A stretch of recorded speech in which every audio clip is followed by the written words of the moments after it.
साम्राज्य न्यूज, सामान्यांचा असामान्य आवाज।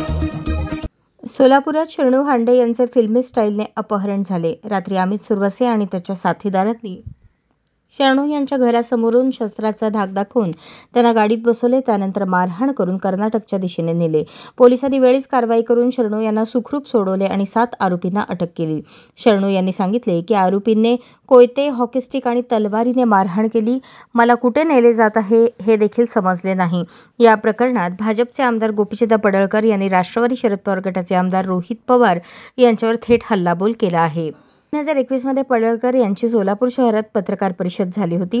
पडळकर यांनी शरद पवारांवर सडकून टीका केली होती।